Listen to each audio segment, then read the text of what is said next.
Magandang gabi sa iyo, kaibigan. Bago ka pumikit at magpahinga, samahan mo muna ako sa isang kwento na siguradong magpapangiti sa iyo. Isang kwento ng kabataan, kalikutan, at mga simpleng pangarap na bumabalik tuwing naaalala natin ang ating kabataan. Kung bago ka sa channel na ito, huwag kalimutang mag-subscribe para sa mas marami pang kwentong pampatulog. Simulan natin ang paglalakbay. Ang kwentong ito ay tungkol kay Tom Sawyer, isang batang puno ng kalokohan, pero may mabuting puso. Tara, humiga ka na. Ipikit mo ang iyong mga mata at sabay nating balikan ang mga pakikipagsapalaran ni Tom sa isang maliit na bayan sa tabi ng ilog Mississippi. Sa isang tahimik na umaga, maagang nagising si Tom Sawyer. Maliksi siyang bumaba ng hagdan. Hawak ang tinapay na may palaman na gawa ni Aunt Polly. Si Aunt Polly ang tiyahin niya na parang nanay na rin niya, simula nang mawala ang totoong mga magulang niya. Tom, huwag kang tatakbo sa loob ng bahay, sigaw ni Aunt Polly habang nagwawalis sa sala. Pero alam naman nating lahat, hindi basta mapipigilan si Tom. Lumabas siya ng bahay, dumiretso sa bakuran, at kitang-kita niya ang puting pader na pinapapintura sa kanya ni Aunt Polly. Hay, bakit kaya ako lang lagi ang pinapagawa? Bulong ni Tom sa sarili. Pero sa isip-isip niya, ayaw niyang ubusin ang buong araw sa pagpipinta. Gusto niyang maglaro sa ilog, kasama ang mga kaibigan niyang sina Joe Harper at Huckleberry Finn.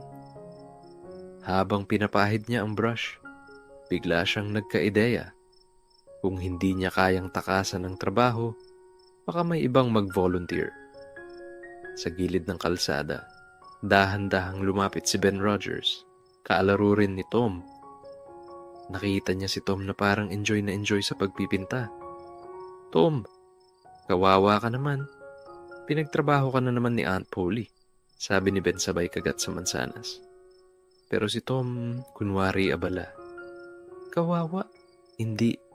Masaya nga eh. Hindi ito basta pagpipinta, Ben. Hindi ka ba naiinggit? Hindi basta-basta pinapagawa to kung kani-kanino lang. Napakunot no si Ben. Talaga. Bakit naman? Naku Ben, hindi mo kasi alam. Ang pagpipinta ng pader, special to. Isa kang artist kapag ikaw ang pinapagawa. Hindi lahat pinapapintura ni Aunt Polly. Ako lang. Gusto mo? Subukan mo. Nangiti si Ben. Pwede ba? Sige na Tom. Papalitan ko ng mansanas tong pagkakataong to. Napangiti si Tom. Ang saya. Hindi na siya magpipinta. May mansanas pa siya. Habang pinapanood niya si Ben na todo effort sa pagpipinta, naupo siya sa ilalim ng puno at kinain ng mansanas. Hindi nagtagal, isa-isa nang dumating ang iba pa niyang kalaro. Sina Billy Fisher, Johnny Miller, at marami pang iba. Lahat sila, nauto ni Tom na magpinta ng pader kapalit ng mga laruan, candy, at kung ano-ano pa. Ang galing mo talaga mag-imbento, Tom, natatawang bulong ni Huckleberry Finn na tahimik lang nakamasid mula sa bakod. Si Huck Finn, kaibigan ni Tom na kilalang palaboy at mahilig mag-explore kung saan-saan. Wala siyang permanenteng tirahan, kaya kadalasan nakikita lang siya ni Tom sa may ilog o sa may kakahuyan. Gusto mo rin bang magpinta, Huck? Biro ni Tom. Hindi na. Mas gusto ko pa rin gumala, sagot ni Huck habang nakahiga sa damuhan. Pagsapit ng gabi, masaya si Tom. Hindi niya ginawa ang trabaho, pero natapos ito dahil sa diskarteng matindi. Pag-uwi niya, galak na galak si Aunt Polly dahil makintab at maayos ang bakod nila. Good job, Tom. Ang sipag mo, sabi ni Aunt Polly sabay abot ng isang hiwa ng pie. Napangiti si Tom. Hindi niya alam kung tatawa siya o magugilty, pero sa huli, mas nanaig ang tuwa niya dahil kinabukasan, makakapaglaro siya ng walang inaalalang trabaho. At sa isip-isip niya, bukas ay gagawa na naman siya ng bagong pakikipagsapalaran kasama si Huck at Joe. Kinabukasan, maaga siyang nagising. Dala ang bag na may baon na tinapay at prutas. Tumakbo siya papunta sa ilog kung saan naghihintay si Huck Finn. "Tom, tara na. May naisip akong bago," sabi ni Huck. "Ano na naman yan, Huck?" "May narinig ako, Tom. Sabi nila, may tinatagong kayamanan ang matatanda sa lumang bahay sa gubat. Tara, puntahan natin." Napangiti si Tom. Alam niyang delikado pero sa isip niya, buhay ito, adventure na naman. Madaling araw pa lang ay naglakad na sina Tom at Huck patungo sa lumang bahay. Dumaan sila sa makitid na daan kung saan makikita ang matataas na puno at mga damong halos lampas tao. "Teka lang, Tom.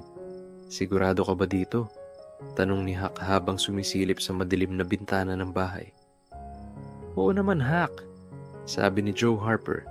"Dito raw tinatago ng matatanda ang lumang barya at mga mamahaling gamit. Kung makakahanap tayo, yayaman tayo." Bulong ni Tom na punong-puno ng excitement.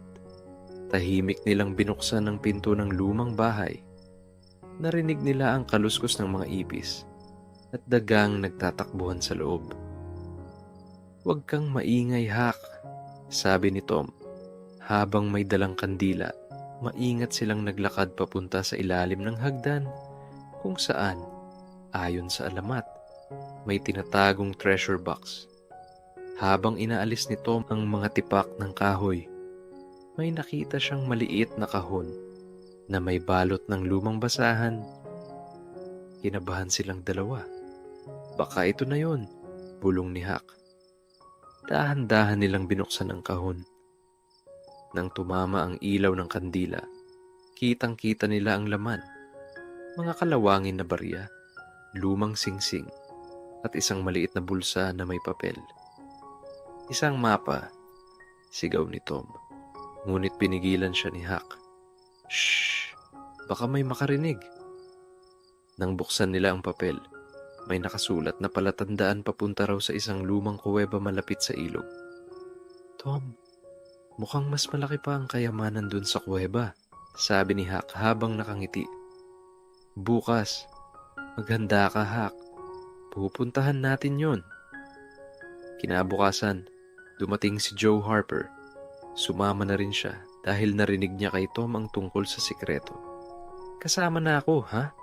Hindi pwedeng kayo lang," sabi ni Joe sabay kuha ng tirang tinapay sa bag ni Tom. "Okay lang, Joe. Basta huwag kang maingay kay Aunt Polly. Baka pagbawalan niya ako," sabi ni Tom. Naglakad sila papunta sa lugar na tinuturo sa mapa. Mas matarik pala ito kaysa inaakala nila. May mga ugat ng puno na nakaharang at kung minsan, madulas ang lupa. Pero para kay Tom, mas nakaka-excite ito. Nang marating nila ang harap ng kuweba, huminto sila saglit. Malamig ang hangin na lumalabas sa loob nito. Naririnig nila ang tunog ng patak ng tubig na bumabagsak sa bato. "Parang nakakatakot dito, Tom," sabi ni Joe. "Takot ka ba?" Pangaasar ni Tom. "Kung takot ka, pwede kang bumalik." "Hindi sabi ni Joe. Pero baka sa mukha niya ang kaba. Si Huck naman, tahimik lang pero kita sa mata ang excitement. Ang gusto niya lang naman ay may bagong adventure na walang makakaistorbo. Sa loob ng kuweba, magkadikit ang mga balikat ni na Tom, Huck at Joe. Maliit ang daan pero sapat para magkasya silang tatlo. May mga paniki na biglang lilipad kapag napapadaan sila. "Ay!" sigaw ni Joe nang dumikit ang isang paniki sa buhok niya. "Relax ka lang, Joe. Parang laro lang to," sabi ni Tom. Makalipas ang ilang minuto, nakita nila ang pader na parang may ukit. Nakalagay doon ang hugis ng X. Alam nila na yun ang palatandaan ng kayamanan. "Kailangan natin hukayin," sabi ni Tom. Gamit ang kanilang mga kamay at maliit na patpat, naghukay sila sa gilid ng bato. Matapos ang ilang minuto, tumama ang kamay ni Huck sa isang matigas na bagay. "Eto na," sabi ni Huck, sabay hugot ng maliit na baul. Nang buksan nila ang baul, akala nila punong-puno ito ng ginto. Pero laking gulat nila nang makitang puno ito ng lumang barya at ilang laruan na mukhang matagal nang iniwan. "Hindi naman ginto," reklamo ni Joe. Pero si Tom, ngumiti. "Hindi naman tungkol sa yaman to eh. Ang saya ng pakikipagsapalaran ang mahalaga." Tumawa si Huck. "Oo nga, baka next time, totoong kayamanan na." Bumalik sila sa bukana ng kuweba. Bit-bit ang maliit na baul na parang trophy ng kanilang adventure. Pauwi na sila nang biglang bumuhos ang ulan.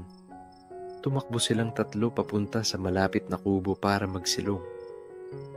"Bukas ulit tayo, ha?" sabi ni Tom. "Oo, hanap ulit tayo ng bagong adventure," sagot ni Joe. Napangiti si Huck. Para sa kanya, walang mas masayang yaman kundi ang may kaibigan na handang sumama sa kahit anong trip. Basta magkasama. Pagkalipas ng ilang araw, hindi pa rin makalimutan ni na Tom, Huck, at Joe ang kanilang treasure hunt sa kuweba.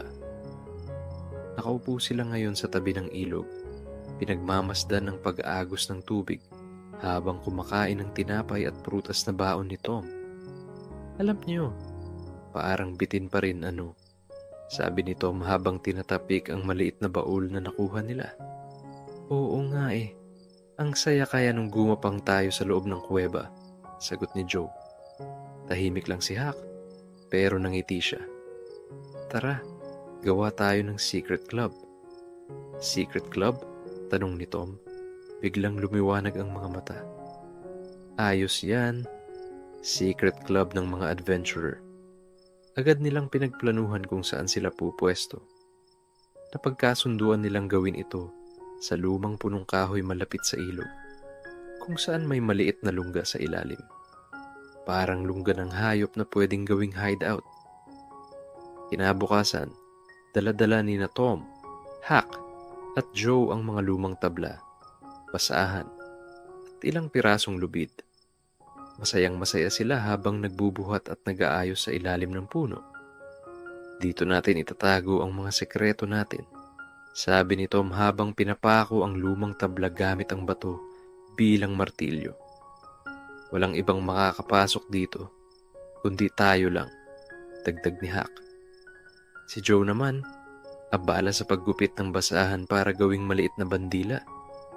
Nilagyan niya ito ng simbolo, 2 espada na magkakross, at may malaking letra na THJ. Ibig sabihin, Tom, Huck, Joe. Sino man ang gustong sumali, dapat dumaan sa initiation. Biro ni Tom. "Ano yun?"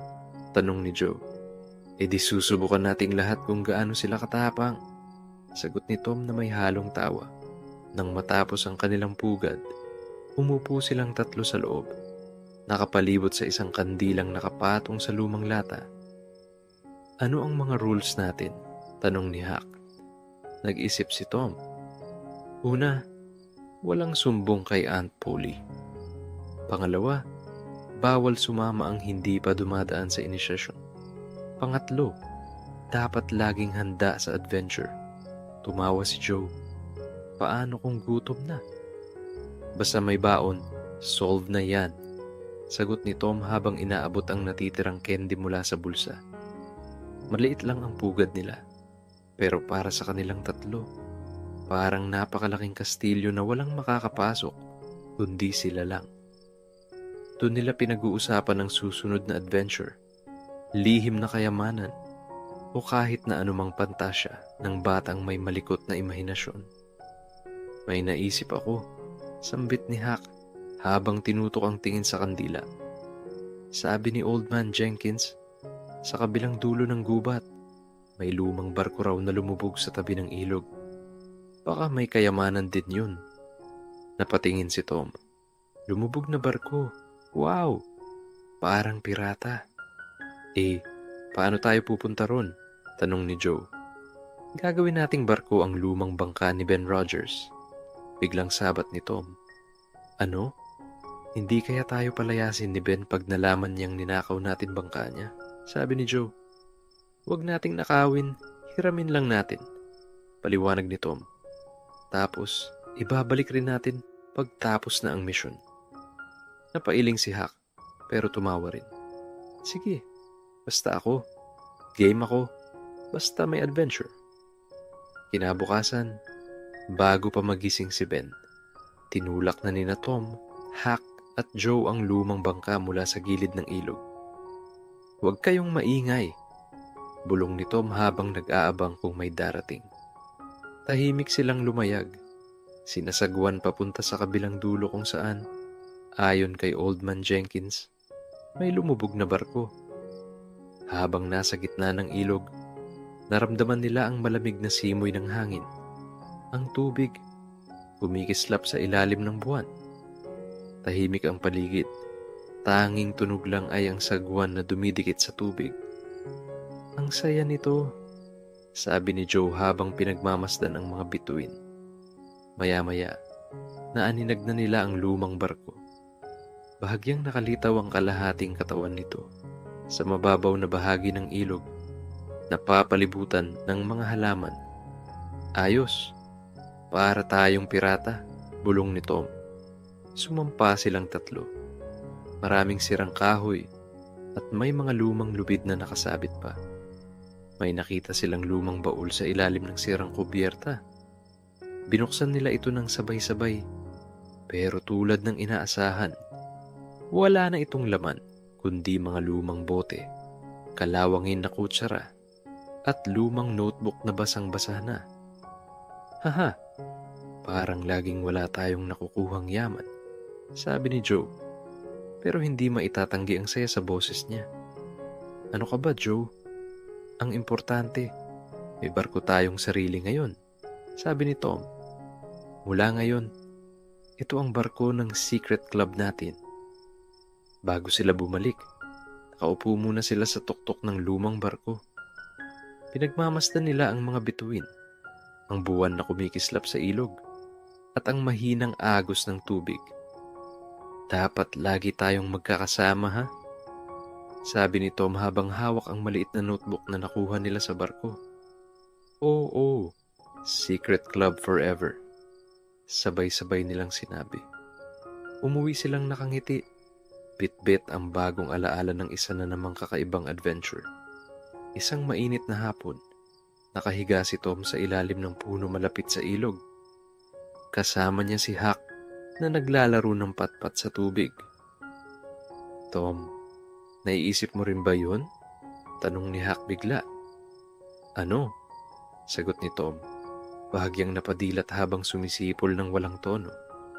Yung tumakas tayo, mag-camp tayo sa isla. Yung walang magulang, walang naninermon, walang trabaho, walang sermon si Aunt Polly. Napangiti si Tom. Gusto ko yan. Gusto mo kasama si Joe? Tumango si Huck. Para kay Huck, mas masaya kung magkakasama silang tatlo. Walang iniiwan. Kaya kinausap nila si Joe kinagabihan sa kanilang secret club hideout. Oo ba? Kailan? Sagot agad ni Joe, punong-puno ng excitement. Hindi niya na inisip ang sermon ni nanay niya. Gabi na. Tahimik ang buong bayan. Sa bintana ng bahay ni Tom, bumaba siya gamit ang lumang lubid na itinali niya sa bintana. Tahimik siyang kumaripas sa damuhan hanggang sa makalabas sa bakod. Sa madilim na kalsada, naroon na sina Huck at Joe. Pare-parehong may dalang sako na may kaunting tinapay, prutas at kandila. Handa na kayo? Tanong ni Tom habang tinatakpan ng bibig para hindi mapahagulgol sa tuwa. Oo, tara na bago magising ang mga tao, sagot ni Huck. Tahimik silang sumakay sa lumang bangka. Sumagwan sila nang dahan-dahan palayo sa ilog ng kanilang maliit na bayan. Ang tanging ilaw ay ang maliit na buwan na bumabagtas sa alon. Pagsapit ng madaling araw, narating nila ang maliit na isla sa gitna ng ilog. May mga malalaking puno, makapal na damuhan, at may maliliit na buhanginan. kung saan pwede silang maglatag ng kumot. "Dito na tayo," sabi ni Tom habang tinutulak ang bangka sa tabi ng pampang. Agad silang naglatag ng mga sako, kumuha ng kahoy, at sinubukang magpaapoy gamit ang posporo na tinago ni Huck. "Wala na tayong uuwian. Kahit sandali lang," sabi ni Joe habang nakatitig sa maliit na apoy na pinagmamasdan nilang sumayaw sa dilim. Tahimik silang tatlo. Walang sermon. Walang sigaw ni Aunt Polly o ni nanay ni Joe. Sa wakas, kahit sandali lang, para silang malayang mga ibon. Habang kumakain sila ng tinapay at prutas, nagkwento si Tom tungkol sa mga pirata na nagtatago sa isla. Sabi nila, dati raw may mga pirata na dito nagtatago ng kayamanan. Baka kung maghukay tayo bukas, makahanap tayo ulit, sabi ni Tom. Nakangiti. Si Huck, nakahiga na sa buhanginan, pinagmamasdan ang mga bituin. Ang dami nilang kayamanan, pero siguro wala rin silang kasamang magkaibigan na kagaya natin. Mas mahalaga ang kasama, sabi ni Joe sabay kagat sa tinapay. Kung mag-isa ka lang, parang wala rin. Tahimik silang tatlo. Tanging tunog ng kuliglig at alon lang ang maririnig. Kinabukasan, naghanap sila ng treasure. Pero wala silang nahanap kundi mga kabibe at lumang kahoy na inaanay. Dahil gutom at pagod, medyo sumama ang loob ni Joe. "Tom, puro ka nalang kwento. Wala naman tayong nahahanap," sigaw ni Joe habang naghuhukay. "Huwag ka nga magreklamo. Kung ayaw mo, umuwi ka," sagot ni Tom na nakasimangot. Biglang tumayo si Joe, tinapon ang kabibe, at naglakad papalayo. Si Huck, tahimik lang pero sumunod kay Joe. Narealize ni Tom na baka sumobra siya. Umupo siya sa tabi ng lungga ng puno at pinikit ang mata. Lumipas ang ilang oras bago bumalik si Joe at Huck. Wala silang imikan. Tahimik lang silang nakaupo sa tabi ng apoy habang nag-iihaw ng isdang nahuli ni Huck. "Pasensya na, Joe," mahinang sabi ni Tom. Napangiti si Joe. "Pasensya na rin. Gutom lang siguro ako." Sabay silang nagtawanan. Lahat ng tampo na wala na parang bula. Para sa kanila, normal lang ang tampuhan. Pero mas mahalaga, lagi silang bumabati at bumabalik sa isa't isa. Paglipas ng 3 araw sa isla, naisip nila na baka nag-aalala na si Aunt Polly at ang pamilya ni Joe. Kahit gusto pa nilang manatili, alam nilang kailangan nilang bumalik. Bago sumakay ng bangka, tumayo sila at tiningnan ang isla. "Balikan natin to ha," sabi ni Huck. "Oo, secret camp natin to," sagot ni Tom. Sakay sila ng bangka, sabay-sabay silang sumagwan pabalik sa ilog. Tahimik ang paligid. Ang araw sumisilip na mula sa ulap. Ramdam nila ang saya na parang panaginip lang ang lahat. Habang lumalapit ang bangka sa pampang, napansin ni na Tom ang kakaibang katahimikan. Ang bahay ni na Aunt Polly. May nakasabit na basang kumot sa bakod. Tanda na nag-aalala ang mga tao. "Sigurado akong nag-alala si Aunt Polly," bulong ni Tom habang pinagmamasdan ang bahay mula sa malayo. Tahimik lang sina Huck at Joe. Lahat sila. Medyo na-guilty sa biglaan nilang pagtakas. Pero alam nila, kailangan nilang harapin ito. Dahan-dahang kumatok si Tom sa pinto. Pagbukas ni Aunt Polly, nanlaki ang mata nito. Gulat, lungkot, galit. Pero higit sa lahat, tuwa. "Tom Sawyer, nasaan ka na naman galing? Akala ko. Sabay tulo ng luha ni Aunt Polly. Lumapit si Tom at mahigpit na yumakap. "Pasensya na po, Aunt Polly. Hindi ko na po uulitin. Nasa isla lang po kami. Hindi na po kami lalayo ng hindi nagpapaalam." Yakap din ni Aunt Polly si Joe na sinundo ang nanay niya. Si Huck naman, tahimik lang sa sulok. Walang naghihintay sa kanya. Pero nilapitan siya ni Aunt Polly at kinamot ang ulo. "Halika, Hak, may pagkain para sa'yo sa kusina. Malambing na sabi nito. Ngumiti si Hak. Sa tagal ng panahon, ngayon lang siya muling nakaramdam na parang may pamilya rin siya.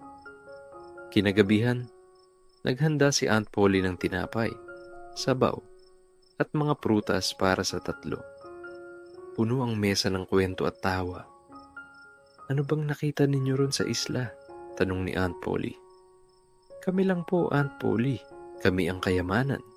Sabi ni Tom sabay tawa. Tumawa rin si Joe. Oo nga po. Saka mga kabibe. Si Hak, tahimik lang. Pero baka sa mukha ang saya. Hindi man niya nasasabi palagi. Ramdam niya na mahalaga siya sa dalawang kaibigan. Bago matulog, umupo si Tom sa may bintana. Pinagmamasdan niya ang ilog na kumikislap sa ilalim ng buwan. Lumapit si Aunt Polly at umupo sa tabi niya. Tom, bata ka pa. Maraming bagay ang magpapasaya sa'yo. Pero sana, palagi mong iisipin na may mga taong nagmamahal sa'yo, sabi ni Aunt Polly, habang hinahaplos ang buhok ni Tom. Opo, Aunt Polly, hindi na po ako aalis na hindi nagpapaalam. Huwag kang magbago, Tom, pero alagaan mo ang puso mo. Magandang bata ka, sabay halik sa noo ni Tom. Ngumiti si Tom at sabay nilang pinanood ang mga bituin. Kinabukasan, bumalik sina Hak at Joe sa secret hideout nila. Sira-sira na ang lumang bandila, pero mas lalo nila itong minahal. Anong susunod nating gagawin? Tanong ni Joe. Gusto niyo bang maging detective? Sabik na tanong ni Tom. Detective? Sabay na sabi ni Hak at Joe. Oo, magsuot tayo ng sombrero, magdala ng magnifying glass. Tapos hahanapin natin ang mga nawalang bagay sa bayan. Paliwanag ni Tom na punong-puno ng imahinasyon. Tumawa si Hak. Basta ba may libreng tinapay kay Aunt Polly, game ako. Game din ako. Sabay high five nila ni Joe. Hindi nagtagal, dumating si Becky Thatcher, ang batang kinaiinlaban ni Tom. Nakita niya ang tatlo sa likod bahay. Tom, nawala yung kwintas ko. Yung may maliit na puso. Hindi ko na mahanap, reklamo ni Becky. Biglang kumislap ang mata ni Tom. Don't worry, Miss Becky. Kami ang secret detectives ng bayan. Napailing si Joe. Naku, may kaso na agad tayo. Pero bago yun, kakain muna tayo, sabi ni Hak. Nagtawanan silang lahat. Parang napakasimple ng buhay. Pero para sa kanila, ito ang pinakamahalagang bagay, ang magkasama at walang iniintinding problema. Matapos ang maikling misyon, naupo sila sa ilalim ng malaking puno. Pinagmamasdan ng ulap na dumadaan, humihilata sa damuhan, habang nakapatong ang mga kamay sa ulo. Parang ang sarap maging bata lang habang buhay, ano? Tanong ni Joe habang nakapikit.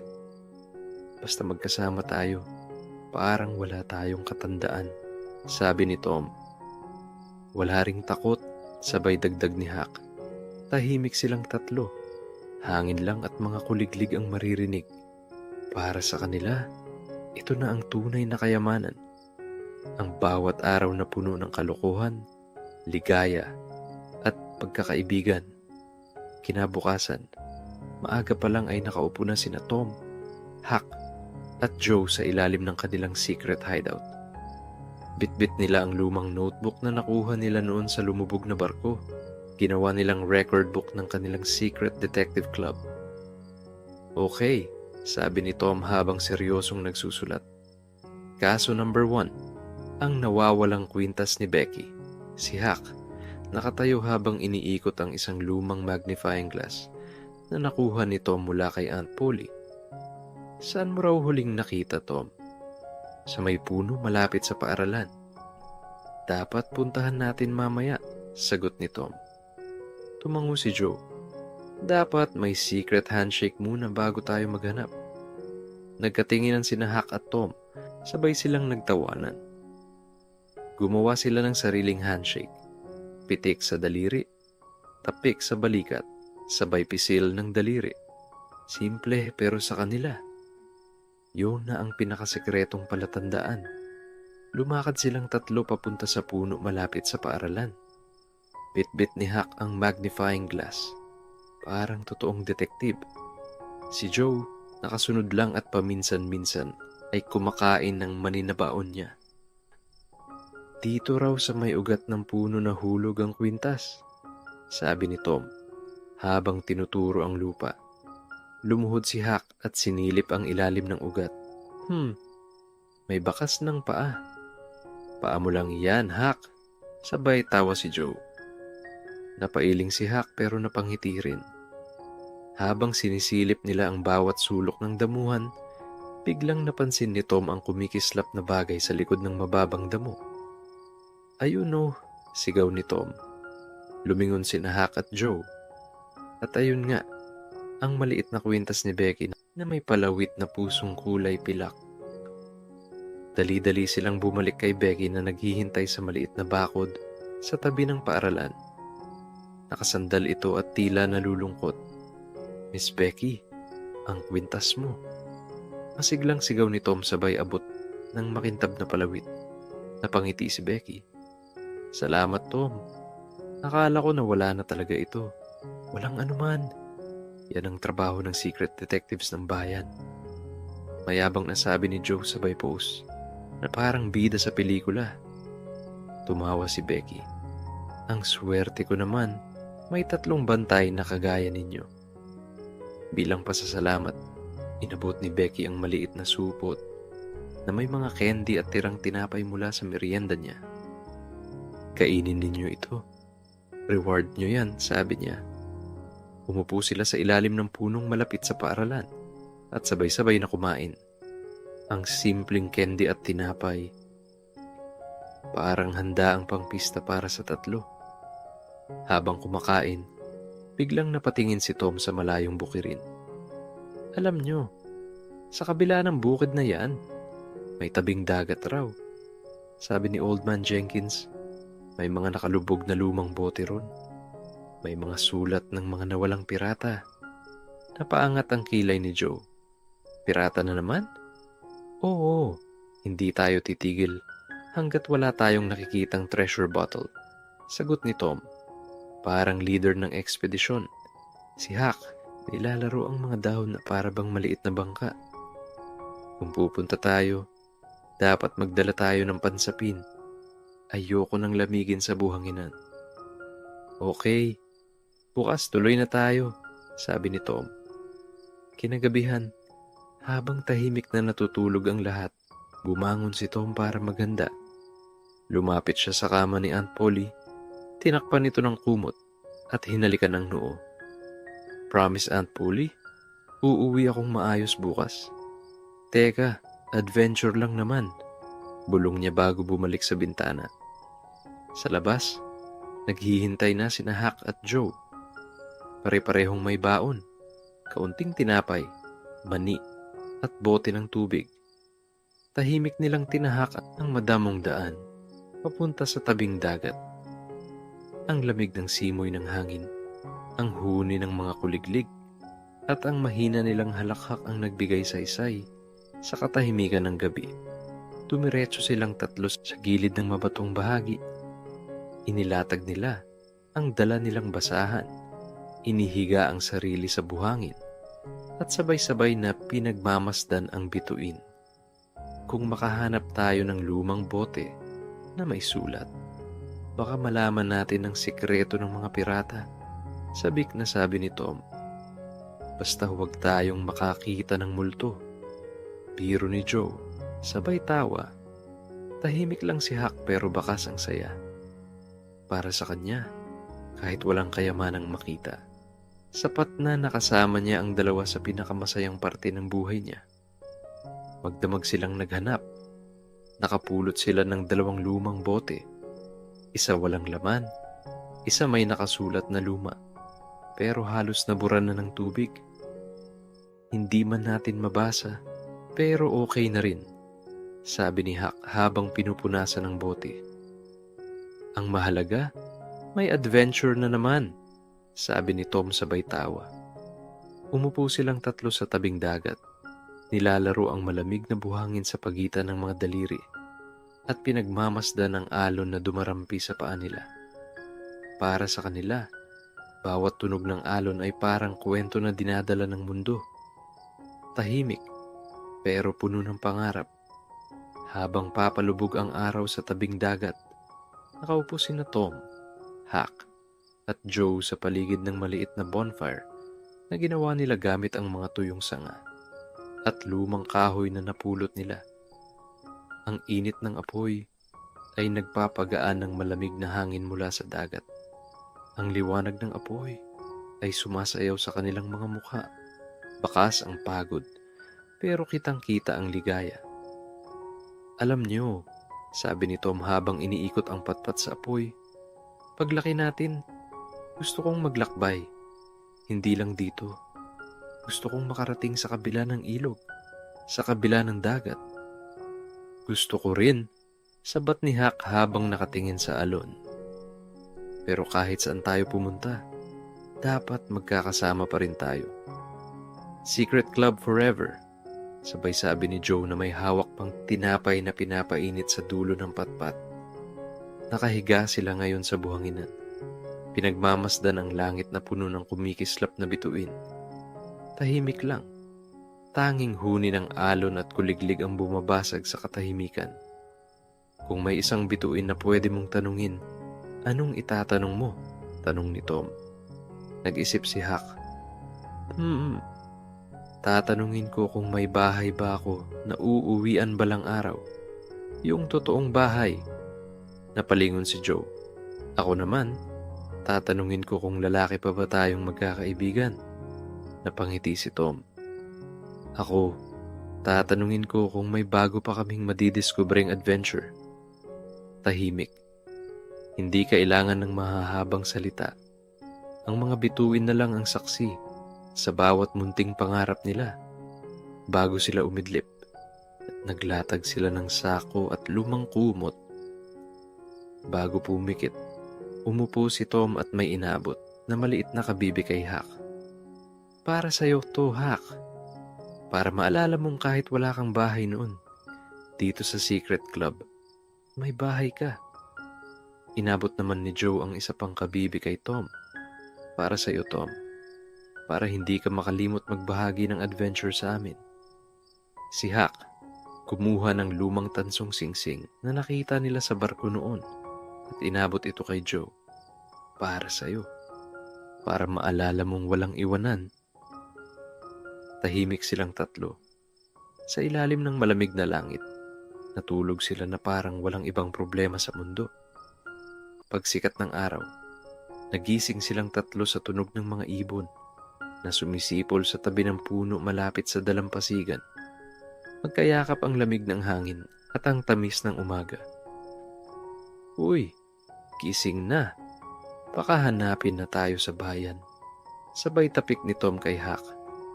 Bumangon si Joe at nilingon ang paligid. Ang ganda ng lugar, no? Parang gusto ko nang tumira dito.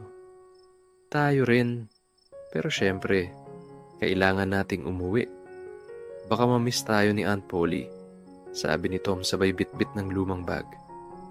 Bago umalis, huminto sila at tumayo sa may dalampasigan. Pinagmasdan nilang maigi ang maliit na bonfire na ngayon ay abo na lang at ang bakas ng mga paa nilang tatlo sa buhangin. Babalikan natin to, ha? Sabi ni Huck. Oo, secret place pa rin natin to, sagot ni Tom. Sabay-sabay silang nag-high five at tumakbo pabalik sa bangka.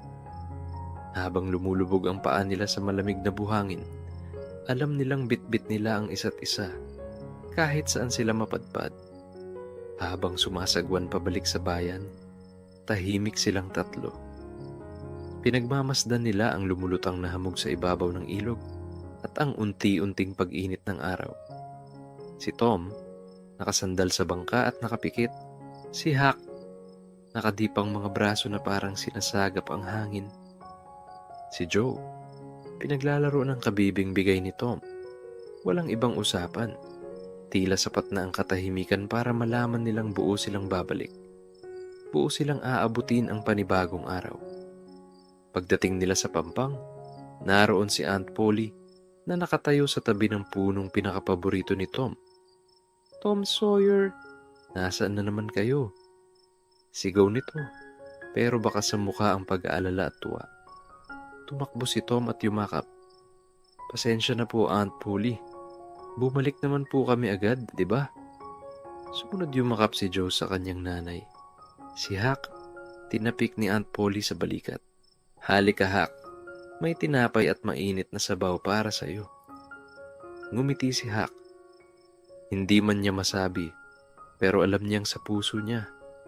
May pamilya na rin siya dito.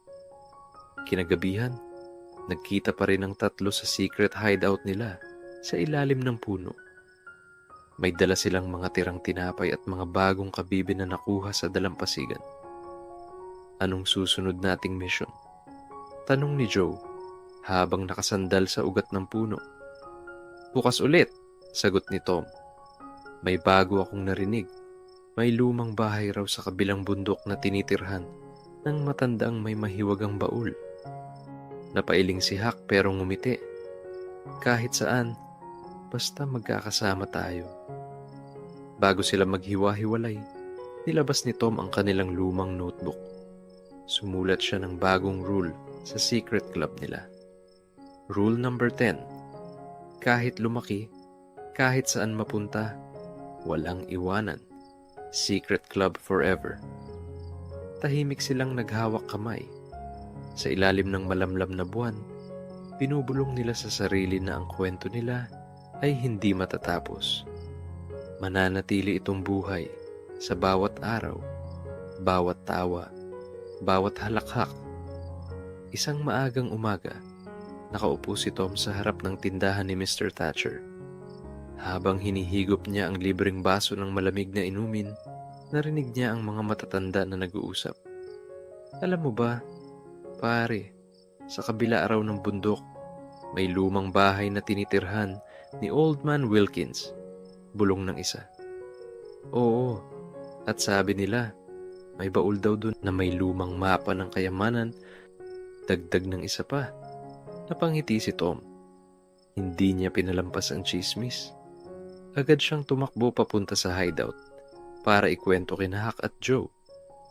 "Old Man Wilkins, mapa ng kayamanan. Kailangan nating makita iyon," sigaw ni Tom habang kumakampay ang kamay. "Paano kung multo na pala yun?" tanong ni Joe na medyo kinakabahan pero halatang na-excite din. "Basta kasama kayo, walang multong makakatalo sa atin," sagot ni Huck sabay pose, na parang matapang na bayani. Kinabukasan, dala ang tinapay, prutas at bote ng tubig. Nagsimula silang maglakad papunta sa bundok. Ang simoy ng hangin ay malamig, amoy damo at lupa. Ang putik sa mga paa nila, parang medalya ng kanilang maliliit na pakikipagsapalaran. Habang naglalakad, nagpapalitan sila ng biro, nagtutuksuhan, at paminsan-minsan ay nagpapahinga sa lilim ng malaking puno. "Kung magkapera tayo, anong unang bibilhin mo?" tanong ni Tom. "Tinapay," sagot agad ni Huck na pinagtatawanan nila. "Ako, bagong sombrero," sabi ni Joe na nagulat pa sa sarili niya. Si Tom, tumingin lang sa langit. "Ako, baka bangka, para lagi tayong may secret getaway." Pagsapit ng hapon, natuntun nila ang bahay ni Old Man Wilkins. Sira-sira ang bubong, nakabukas ang gate, at ang bakuran ay puno ng malalaking damo. Dahan-dahan silang sumilip sa bintana. Wala ni anino. Sumilip si Tom sa maliit na siwang. "Wala siya. Tara na," sabi ni Tom sabay senyas. Pumasok sila sa lumang bahay, ingat na hindi lumangit-ngit ang sahig. Sa sulok ng lumang silid, may lumang baul na natatakpan ng alikabok at telang kupas.